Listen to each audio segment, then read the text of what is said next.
Road to Success is brought to you by Equity Bank. Equity Bank, you are listening, caring partner. You're watching Road to Success, the key to your next level in business.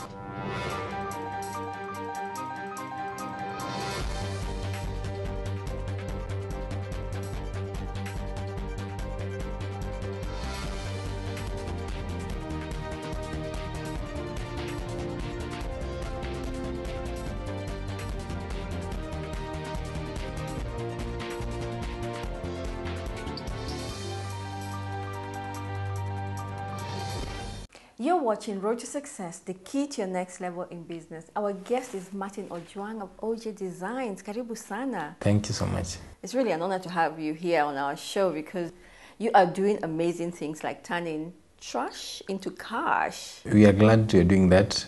And basically, with the environment change, we actually need such. What is it that you are doing so that everybody understands? Basically, Ojay's Designs, we are a furniture manufacturing company that deals mostly on recycling bicycle parts. We turn bicycle parts into furnitures. How did that idea start? Because you were an accountant before you started your business. What I can say is mostly is because of necessity.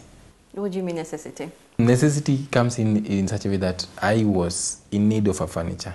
I was in need of a coffee table. For your house? For my house. And I wanted something that is unique. Most of artists want something that is unique, something that sets you apart from others. So basically, that's how the idea came about. And I like cycling a lot. When I was working, most of the time I used to cycle to work, right from Ojay up to Westland. So in the cycling part, you think about many things. As you're cycling? Yeah. You see, your minds get to wander a lot. That's when the idea came about. I thought of it that maybe there's much to cycling a bicycle than just taking you from one place to another. You can do something else with it. Yeah. So Martin, how did the business idea develop? Business idea developed when a friend of mine came to my house and he kind of liked the bicycle furniture, the bicycle table. So he commissioned me to make one for him. So that's when I did the same, went to look for bicycle parts. I took to the same person who welded them for me. So, and I sold it for around 6,500. That was the first. To your friends? Yeah, that was the first cash I ever got from the bicycle design parts. Now I thought of it that this one be a good business venture. It's something that is unique, never seen it anywhere. You can never find it anywhere else. So I started saving for the business part. But meanwhile, you're still working? Yeah, I was still working. That was back in 2010. That's when I started saving now. My projection for starting it was around 250 to 500K, but I managed only 120. What you had projected to start the business with was 250 to 500,000. And that was for what? I managed to make my own website via KBO, and I started a Facebook page. So that was, I was going to do my marketing using it. Okay, what kind of machines do you require for such a business? Such a business, I require one crucial one is the welding machine. We have to have kiting, you have to have a grinder, you have to have a drill, you have to have a spray gun, a compressor machine for spraying. There's electroplating machine, that is to make them look chromish after welding. Yeah. Where do you get your bicycle parts from? Basically, most of people, when they are tired with the bicycles, they throw them away. You can get them from those who are selling scrap metals. Once you started the business, who did you start targeting to buy your products? We first targeted homes. There you can set single pieces, but still get you somewhere. What was the process of targeting? It was quite a hectic process. What we did is this. We made samples, finished them, then we started working with them. So like we could make like 4 samples. That is maybe a chair, a coffee table, and a stool. And you work with them, physically with them from door to door? We usually go to shopping centers. We did mostly in Buruburu, Service Center. Usually, but it was something that you walk with them from Ojay to Westlands, so that You get so many stops, people get to get your contacts. So from that, it bore some fruit, yeah. What was the inspiration? My inspiration is the love for it because it was something that I really wanted to succeed. And it's something that I want to Kenya, that's something that is unique. So being it's my baby, so you want to bring the best of your child. What has the response been like? The response has been good, but it has not yet come to what I had projected. But I can say it's so far so good. What had you projected? I projected that by now we should be targeted some big restaurants, pubs and hotels that are starting.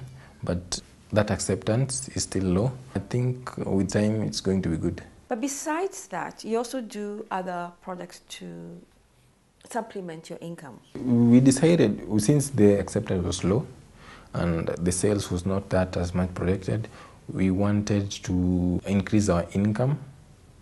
So we ventured into all kinds of furnitures. So from metallic work to woodwork, we are all there. In metalwork, we do everything from beds to coffee tables to sofas, everything in metalwork. We do woodwork.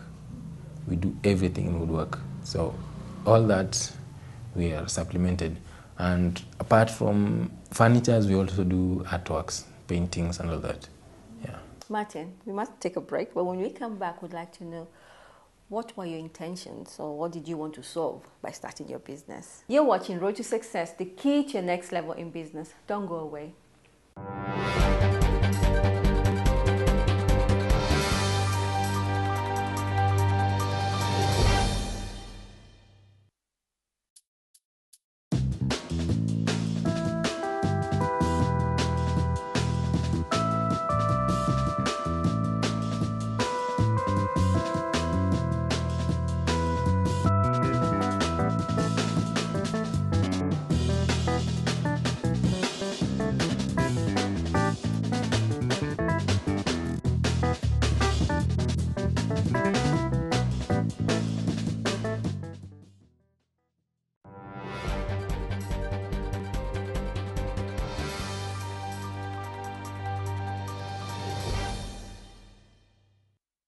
You're watching Road to Success, the key to your next level in business. Our guest is Martin Ojay of Ojay Designs.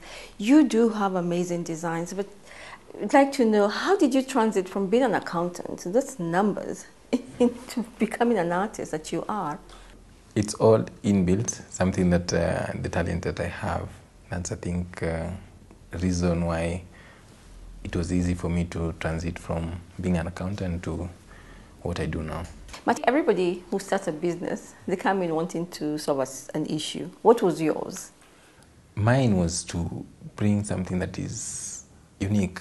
You see, most of the people who do furnitures, actually what they do is that they go look for what someone has done and then they do the same. So there's nothing that is different. There's nothing that is unique here in Kenya market in furnitures. So we wanted to bring that into account so that what you do totally different from what other people do. So you'll find that basically all that we do, we either customize, very much critical customization, so that to your specification, other than just doing what we do. But I come with my designs and then you decide, you whatever material you have, you can then create something out of it. Is that what you're saying? We are copying a wooden furniture and bringing it into a bicycle furniture. Oh, like something like this. Something like this. You make it into a bicycle furniture. That's how we do it. We try to bring the best of wooden furniture in bicycle design, or the best of metallic furniture into bicycle design. Other than that is that even our metal design furniture, we try to bring something that is unique, something that is not obvious you'll find around. A piece like what I saw, like the coffee table, how much does it cost to create something like that? It is a little bit high, considering how you look at it and what is in the market. Because most of the furniture that you get from around Kenya or from shops, most people buy their furniture from supermarkets when it comes to coffee tables. So most of them are from outside the country. Most of them are from China, basically. And when you look at it in durability-wise, our furniture is not expensive because you'll spend like the coffee table that you see goes for around 17K, and it's something that will take you for a lifetime, because if we do a specification, we to use that tempered glass, that's a very strong glass, and the frames are welded properly, you will never go to a shop to buy a coffee table. You will never. We also give you a guarantee that this thing will last you for a certain period of time, which I'm sure that is something that will go for a long time. What advice would you give anybody or a young person who wants to venture into your kind of business? You should never give up on what you dream that can work, so that you can be having a weird thought, but it can be the next big thing outside. Did you dream of this though? Growing up, did you know at some point you wanted to do this? I actually know, because basically all I was thinking when I was growing up, I wanted to be an accountant, I wanted to be a doctor. You see, that's how the school is set up. So that, and they made it worse, such that in a way that they removed the art part of it in the syllabuses. So we don't have that much to do. Martin, what plans do you have for Ojay Designs going forward? Going forward, we are looking to move outside Nairobi, because right now we get a lot of customers from outside Nairobi. That's from Mombasa, from Kisumu, from Homigori and all that. So trying to do supplies to those sides is very hard. Right now we don't have our delivery van, so that's one of the things that we are looking into. And then secondly, we are looking into opening branches in major cities. Are you training people, for you to be able, because you cannot be everywhere? I'm doing training. A few months ago, I was doing some training for some kids. They were street children, so they are doing woodwork and all that. So we are doing their internship and training them. Other than that, I've been training new staffs so that at least we are moving out of Nairobi, can dispatch them to different places. Yeah. So in 5 years' time, we are looking in such a way that you can find us in all parts of the country. So it's not just in Nairobi. And secondly, we have been in talks with some guys from outside Kenya, that's in Nigeria. So we get a lot of customers from not only in Kenya, so outside too. We want to move out from where we are at now, because it's not that strategic. So we want to be somewhere which is closer to people from around Nairobi. So where you can get to us very easily. Martin, because you're so resilient and very motivated, there's no doubt you're going to be taking Kenya, Africa, and the world indeed by storm with your creation. And I wish you all the luck. Thank you so much. You're watching Road to Success, the key to your next level in business. Next, we have Maurice Ondiek from the Youth Enterprise Development Fund. Please don't go away.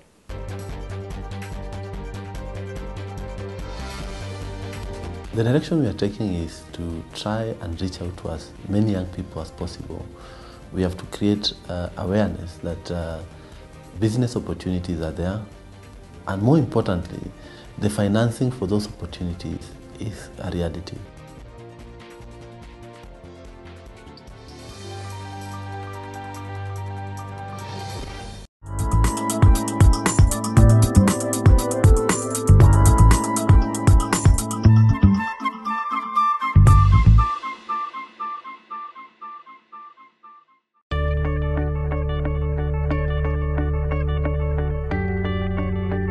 Those in favor? Equity Group shareholders have given the nod to planned regional and continental expansion by the bank. The shareholders were attending the company annual general meeting held at KICC in Nairobi. The bank has come of age. It has enormous capability, both in systems, in human resources, and we have accumulated knowledge and experience that we can make good use of and grow and put the company to the next level, so that it ceases just to be a Kenyan, East African bank, to become a regional company over the next 10 years. Equity Group Holdings CEO Dr. James Mwangi said that the bank has positioned itself to pull off the expansion which foresees Equity's presence in the larger East Africa, West Africa and parts of Southern Africa. While Kenya has a population of 43 million, Ethiopia has a population of about 90 million people. So you see, in one single country, you'd almost have the same opportunity we have of banking Kenya and Tanzania put together. South Sudan, Uganda, Rwanda, and Tanzania border Congo. And so it will be just an extension. We have looked at high impact. Where would we have the highest impact? And that is why Nigeria, DRC, and Ethiopia are prioritized, because between the three countries, you'd be able to reach 400 million people in just 3 countries. The projected Pan-African thrust is part of Equity 3.0 strategy's long-term plan and will cover to include Burundi, Ethiopia, DRC, Nigeria, Zambia, Malawi, and Mozambique. Those in favor, please raise your hands. The shareholders also ratified a dividend payout of 1 shilling and 80 cents per ordinary share held, up from 1 shilling and 50 cents paid out in 2014. The directors have recommended this dividend to be paid for every ordinary share. The investment is growing and there are good strategies to even grow it further. During the meeting, Dr. James Mwangi reiterated the bank's unwavering commitment to support entrepreneurs in the SME tier to allow them tap into business opportunities.